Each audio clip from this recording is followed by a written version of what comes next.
Tomy brother പറഞ്ഞ ഞാൻ പകുതിക്ക് വെച്ചാണ് ഞാൻ ജോയിൻ ചെയ്തത്. പക്ഷെ എനിക്ക് അതിൽ നിന്ന് മനസ്സിലായെന്ന് വെച്ചാല് ഈശോടെ ഇപ്പം പണ്ടത്തെ ഒരു കാര്യം ഞാൻ പറയുകയാണെന്നുണ്ടെങ്കിലേ, എൻ്റെ ഒരു ദിവസം തുടങ്ങുന്നത് ഞാൻ എന്ത് ചെയ്യും, അയ്യോ എങ്ങനെയൊക്കെ ജീവിക്കും, എപ്പോഴും ഭയങ്കര ടെൻഷൻ അടിച്ച ഒരു വ്യക്തിയായിരുന്നു ഞാൻ. 24/7 എപ്പോഴും ഭയങ്കര ടെൻഷനായിരുന്നു.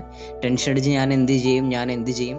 ദാറ്റ് മീൻസ് എൻ്റെ പ്രശ്നങ്ങൾക്കും എൻ്റെ ജീവിതത്തിന് ഞാൻ മുൻകൂട്ടി പ്രയോറിറ്റി കൊടുത്തിട്ട് ആ പ്രശ്നങ്ങളിൽ എൻ്റെ ദൈവത്തിന് സഹായിക്കാൻ കഴിയില്ല, എൻ്റെ പേഴ്സണൽ പ്രോബ്ലംസ് എൻ്റെ മാത്രമാണ് എന്നുള്ളൊരു ഒരു ഒരു ചിന്തയിൽ അഡിക്റ്റഡ് ആയിട്ടുള്ള 100-110% അഡിക്റ്റഡ് ആയിട്ടുള്ള ഒരു വ്യക്തിയായിരുന്നു ഞാൻ. പക്ഷെ ഏതോ ഒരു പോയിന്റ് ഓഫ് ടൈമിൽ മേ ബി ഞാൻ പരിശുദ്ധ അമ്മയെ കാരണം ആ ഒരു സമയത്തൊക്കെയാണ് എനിക്ക് ഈ ഒരു പേഴ്സ്പെക്റ്റീവ് എനിക്ക് മാർക്ക് കിട്ടിയത്. പക്ഷെ നമ്മൾ ഈശോയുടെ അടുക്കാൻ നേരത്ത് നമുക്ക് വലിയ വലിയ സമ്പത്തോ നമ്മുടെ ആഗ്രഹങ്ങളൊന്നും ചിലപ്പോൾ നമുക്ക് കിട്ടിയെന്ന് വരില്ല. അറ്റ് ദ സെയിം ടൈം നമ്മൾ ആ ഒരു പോയിന്റ് ഓഫ് ടൈമിൽ അനുഭവിക്കുന്ന ഒരു സമാധാനവും ഒരു ഹാപ്പിനെസ്സും ഉണ്ട്.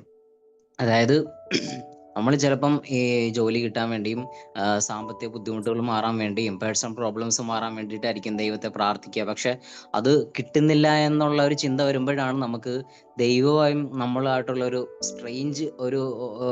നമ്മളൊരു സ്ട്രേഞ്ചറായിട്ട് നമ്മൾ ദൈവത്തെ അല്ലെങ്കിൽ ഈശോനെ നമ്മൾ കാണത്തുള്ളൂ. ഞാൻ അങ്ങനെ കണ്ടിരുന്നൊരു വ്യക്തിയാ.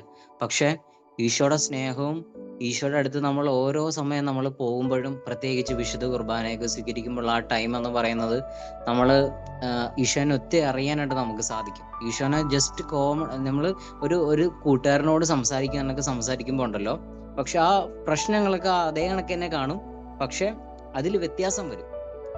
ഒരിക്കലും ഇതിലൊരു പെർമനന്റ് ആയിട്ട് നമ്മൾ അതിൽ കൂടെ പോകത്തില്ല. 100-110% ഉറപ്പാ.